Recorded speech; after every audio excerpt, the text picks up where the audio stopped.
Our second speaker will be Claire Sugden. Claire is studying for a Masters in Irish Politics at Queen's University, and her remarks will focus on her experiences as Stormont and her hopes for the future.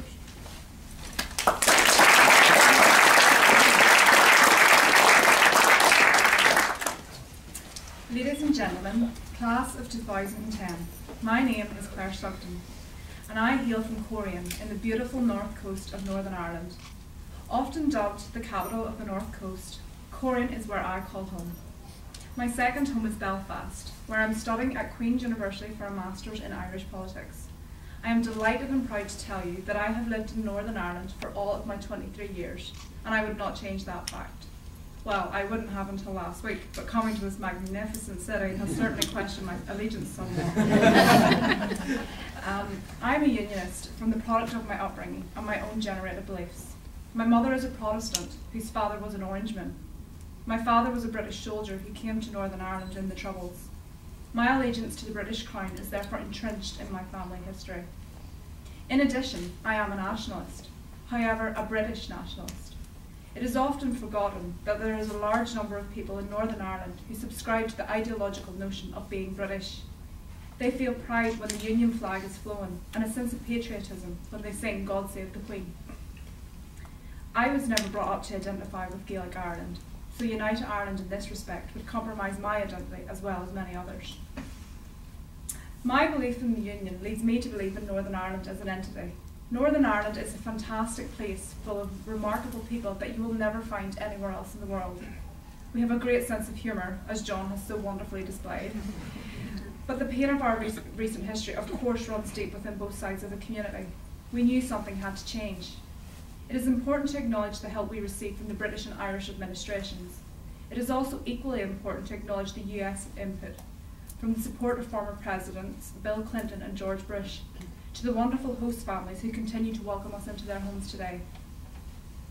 Ultimately, however, it is the people of Northern Ireland who determine the lasting peace we live in today, and I believe we should celebrate this. For me, this means moving on and working together towards a better Northern Ireland of normal politics, rather than the orange and green politics we have become so accustomed to. We are moving forward in Northern Ireland. Through an internship with the Northern Ireland Assembly, I saw firsthand our politicians at work. The media does tend to emphasise the hostility between the political parties in Northern Ireland. The infamous Chuckle Brothers photograph of then First Minister Ian Paisley and Deputy First Minister Martin McGuinness sharing a joke seemed to be the first occurrence of friendly interaction between the parties. My experience in Stormont taught me that behind closed doors, this phenomenon was not new. The parties were already working together amicably and successfully so. Another example of Northern Ireland moving successfully forward is evident in the recent British general election.